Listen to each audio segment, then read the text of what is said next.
Here we are, my good friend Dylan, almost halfway to school. What's up? Doing our normal morning ritual, waking up. This is 17-year-old Dylan Klebold. For the past few months, he and his friends have been recording secret tapes. Media so evil, it would later have to be destroyed for the world never to see. Yo, what up, dog? I heard you got some beef with... Imagine that in someone's brain. It hurt my wrist like a son of a... Bet so. What makes this case so disturbing is how normal he seemed to everyone around him. People blissfully unaware of the darkness he was hiding and the atrocities he was to commit. He said, I'm going to kill you all. If you could see all the anger I've stored over the past 4 years. And unfortunately, this isn't the only such case. Over the years, there have been multiple instances of people hiding their darkest secrets on tape. People who seemed like the nicest around, contestants smiling on game shows, loving couples that everyone looked up to, all of them hiding secrets, buried in footage never meant to be seen. These are the hidden evils of lost media.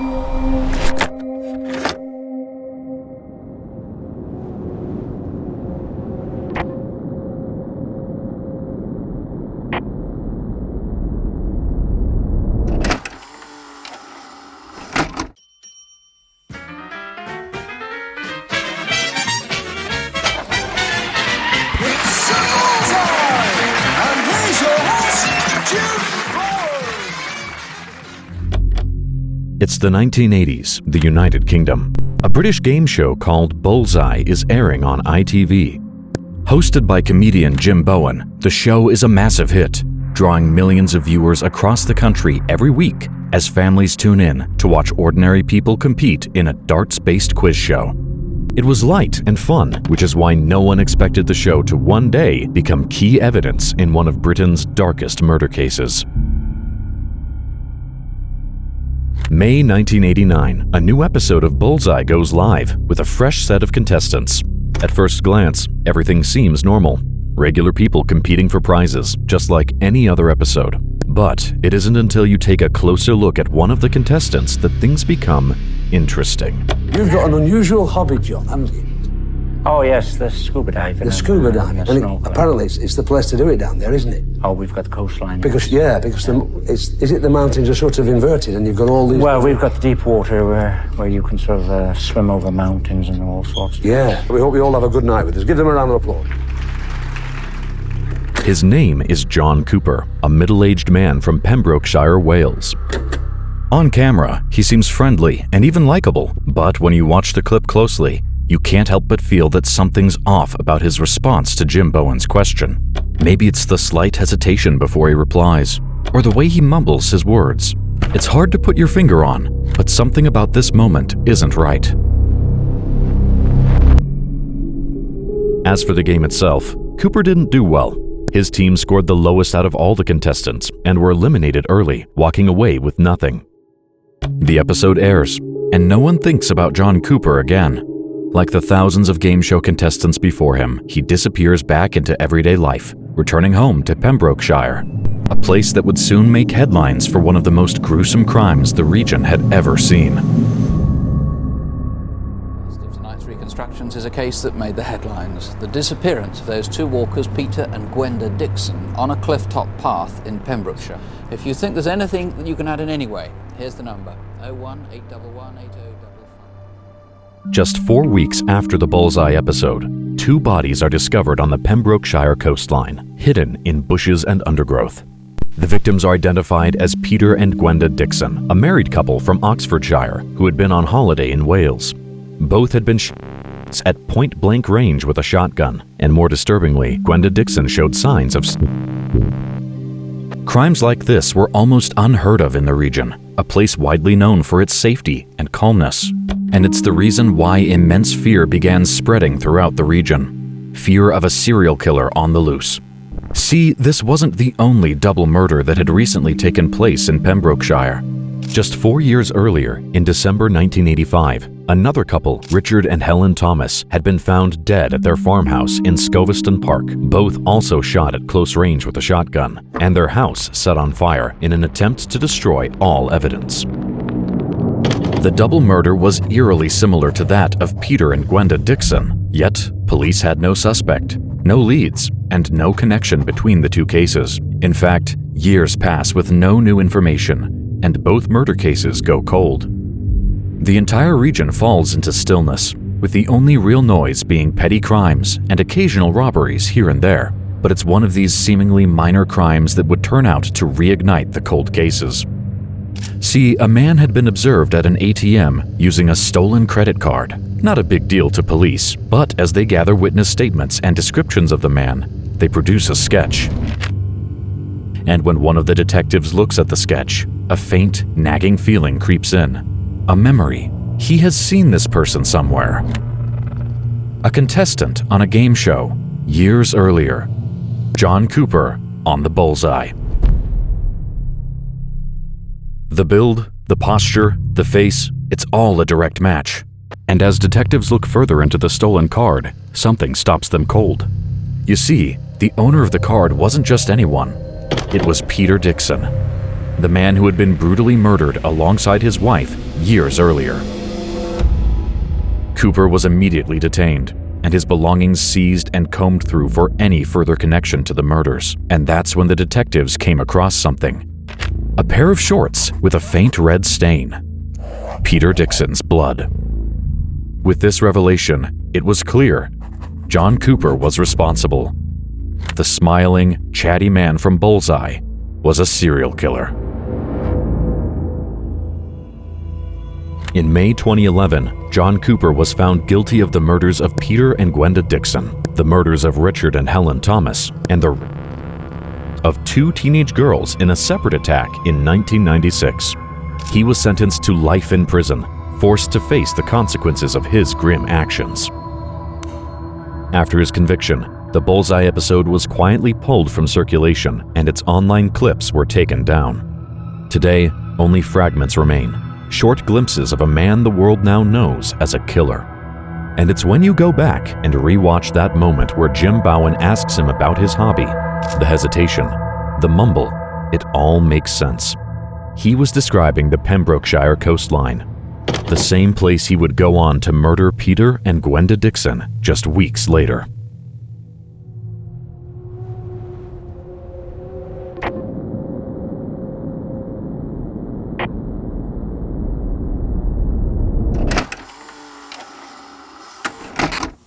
Almost a year of nightmarish disappearances and deaths of teenage girls. 14-year-old Burlington student Leslie Mahaffey went missing. Another young Burlington woman, 18-year-old Nina de Villiers, had been murdered. Terry Anderson's body was recovered from Port Dalhousie Harbor. It's the early 1990s in southern Ontario, Canada. Across the region, teenage girls are vanishing in broad daylight and later being found dead. Some of these deaths so disturbing you can't even describe the details on YouTube. But among all these deaths, two cases in particular stand out. Their names are Leslie Mahaffey and Kristen French.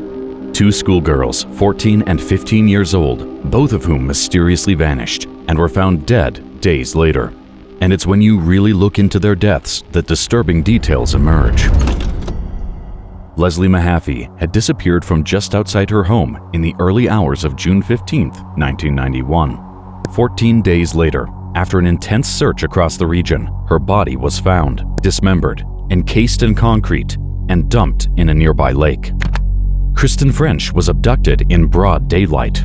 Her body later discovered in a roadside ditch, completely naked, and her head shaved. Both horrifying murders suggested deep motives, almost as if they were personal, yet investigators had almost nothing to go on. Until a year later, when a woman was rushed into a hospital. Her name is Karla Homolka, a 22-year-old woman from southern Ontario. She's in incredibly bad shape. Black eyes, broken ribs, broken fingers, bruising covering her body. Clear signs of a violent attack. But when staff asked her what happened, she tells them she was in a car accident. It's an obvious lie, and the staff knows it, because the injuries don't match those from a car accident at all. Instead, they look like the result of something far more deliberate. They try questioning her again and again, but Karla sticks to her story, and it becomes clear that she's terrified of telling the truth. which is what made her next move so unexpected. You see, about a month later, Karla contacts investigators. She finally wants to talk and reveal the real reason for her injuries. She hasn't been in a car accident. She'd been seriously beaten by her own husband, Paul Bernardo. And this wasn't the first time. She describes how Paul had for years, both physically and mentally. It came as a shock to everyone who knew them, since on the outside, they looked like the perfect couple. They were young and good-looking, seemingly had a great relationship, and were generally looked up to by others, even earning the name the Ken and Barbie couple. Paul, in particular, was widely known in the community to be charming and friendly, which is why it was so shocking that he would do such a horrible thing to his own wife. But domestic cases like these, as horrible as they are, aren't unheard of, and investigators processed it as just another one of these cases. Until Karla keeps talking, and her story takes a turn no one could have expected.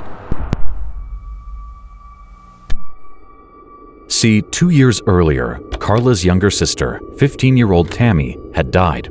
Her death was ruled as an accident after it was determined that she had choked on her own vomit after a night of drinking. But as Karla revealed, that was only part of the truth, and the real truth was much darker. Tammy had been drugged and raped by Paul, who had also forced Karla to take part in the disgusting crimes. But Paul's crimes didn't stop there.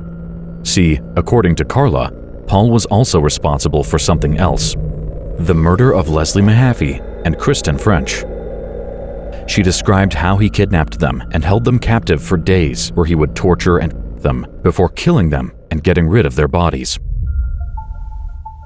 Karla's story lined up with the evidence investigators had gathered, and Paul Bernardo was arrested. As for Karla, investigators struck a deal. In exchange for her full testimony against Paul, she would plead guilty to 2 counts of manslaughter and serve 12 years. It seemed like a fair outcome, a reduced sentence in exchange for a victim's testimony, helping to put a monster behind bars. But they had no idea how wrong they were, because during Paul's trial, something surfaced that changed everything. 6 videotapes, hidden inside the couple's home, recordings of the crimes. And what they showed shocked everyone. On the tapes, Karla wasn't being forced. She wasn't being manipulated. Instead, she was actively taking part, willingly engaging in the assaults, and at times even directing what happened on camera. Even the assault that killed her own sister. The woman who had described herself as a helpless victim was a monster in disguise. But it was too late. Karla had already struck her deal, and investigators couldn't take it back. They had unknowingly signed a deal with the devil. While Paul was sentenced to life in prison, Karla was released in 2005 after serving her 12 years. Today, she lives in Quebec under a new name, married to a new man, and is a mother of 3 children. A woman who helped kidnap, drug, and kill teenage girls, including her own 15-year-old sister, is free, living a normal life, raising a family as if none of it ever happened. As for the tapes, their content was so disturbing that after the trial, a decision was made. They were to be destroyed. Every known copy was burned, never to be seen ever again.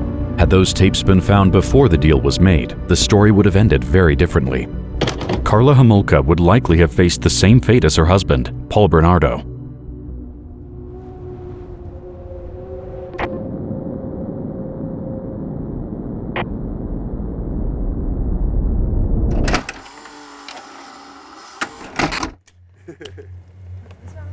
Yo, what up, dog? I heard you got some beef with me.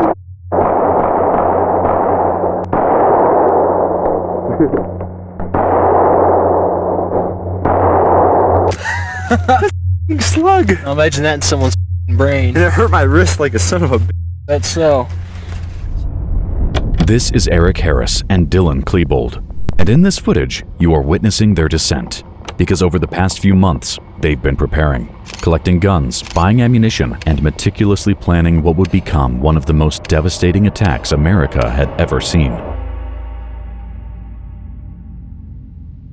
For Eric Harris and Dylan Klebold, the descent had already started in their childhoods. Growing up, Eric's family moved constantly. He was always the new kid, never quite fitting in. And as he got older, that pattern continued, developing into something far worse. You see, he grew a deep resentment towards the people around him, so much so that he started a personal blog, where he openly voiced his hatred towards others. Today, most, if not all, of the blog is gone, but some transcripts still exist, including disturbing snippets of what he wrote. One post in particular, directed at people from his school. You know what I hate? When there is a group of standing in the middle of a hallway or walkway, and they are just standing there and talking and blocking my way. Get the out of the way, or I'll bring a friggin' sawed-off shotgun to your house and your snotty head off. Dylan, on the other hand, was different. He was quieter and didn't really publicly voice his thoughts, like Eric. As a kid, Dylan never quite fit in, being mocked and treated like an outcast by other kids his age. And at home, things weren't much easier. He had an older brother who seemed to have everything Dylan didn't, someone the whole family was proud of and everyone around him looked up to. And Dylan felt like he was always living in his shadow, which is maybe the reason why Dylan started developing disturbing thoughts. In school, teachers and peers noticed his dark humor and fascination with violent themes, but never enough to raise any real concern, until both he and Eric had a run-in with the law. On the 30th of January 1998, Eric and Dylan broke into a van and stole $400 worth of computer equipment. But they didn't get far, because just a few hours later, they were caught by the police and charged with theft. They were placed in the juvenile diversion system, where they had to face regular check-ins with law enforcement workers. And during all this, nothing really stuck out to the workers. Both Eric and Dylan seemed like well-behaved young teenagers who showed remorse for their actions. But what the workers didn't realize was that it was all an act, because behind closed doors, in Eric's basement, where nobody could see them, something dark was taking shape. Something they believed would finally give them the recognition they had always wanted. A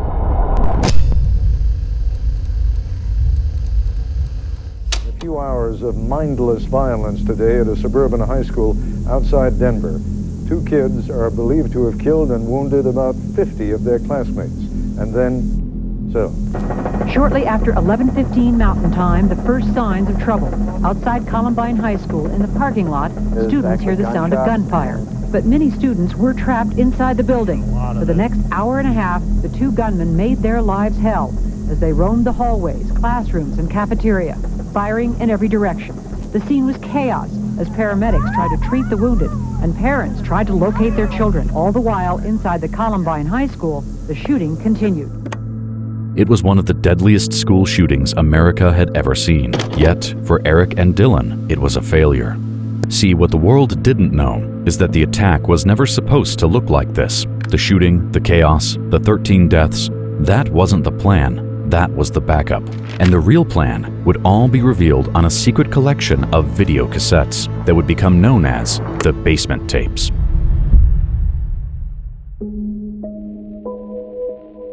These recordings were made in the weeks and months leading up to the attack. On them, Eric and Dylan spoke openly about their hatred towards classmates, naming specific people by name, describing exactly what they wanted to do to them. They talked about their rage, their isolation, how they felt like outsiders their entire lives, how everyone around them deserved to suffer. But among everything they shared, they also mentioned something else: their plan. Now, their own words have been published by Time magazine, whose reporters were able to see videotapes made by the teenaged killers. "I hope we kill 250 of you," said Dylan Klebold on the tape. "If you could see all the anger I've stored over the past 4 years." Klebold remembers the kids he called stuck up. "I'm going to kill you all." Harris at one point is both horrifying and heartbreaking. While brandishing his shotgun, he says, "Isn't it fun to get the respect we're going to deserve?" See, the plan was never to murder 13 people. They wanted to go bigger. Not tens of victims, but hundreds. And on the tapes, they showed exactly how. They had built over 90 homemade bombs. The plan was simple: plant them throughout the most crowded areas of the school, detonate, and then move in to finish off whoever survived. They wanted it to be the deadliest attack in American history, convinced it would make them immortal. Movies would be made about them, directed by Spielberg or Tarantino. That was their legacy. But luckily, on the day of the attack, the bombs malfunctioned and their grand plan collapsed. Among all the tapes was one that stood apart from the rest, the final tape. It was absolutely terrifying, and what was most terrifying about it was the casualness of it all. They sat back in recliner chairs, drank whiskey and Coca-Cola, and talked about mass murder like it was a high school prank. They apologized to their parents for the hell they said they would be putting them through, but they said they really had no choice in this matter. It was something they had decided to do and would go ahead and carry it out. It was recorded just 30 minutes before they left for school, and unlike the others, it wasn't about their plans or their hatred. Instead, it was a final message to their parents, telling them how much they loved them, how none of this was their fault, but that nothing could stop what was about to happen. After the tapes were seized, authorities made a decision. The recordings were too disturbing and detailed, dangerous enough that in the wrong hands, they could inspire others to do the same. So, in 2011, every copy was destroyed. The basement tapes, gone forever.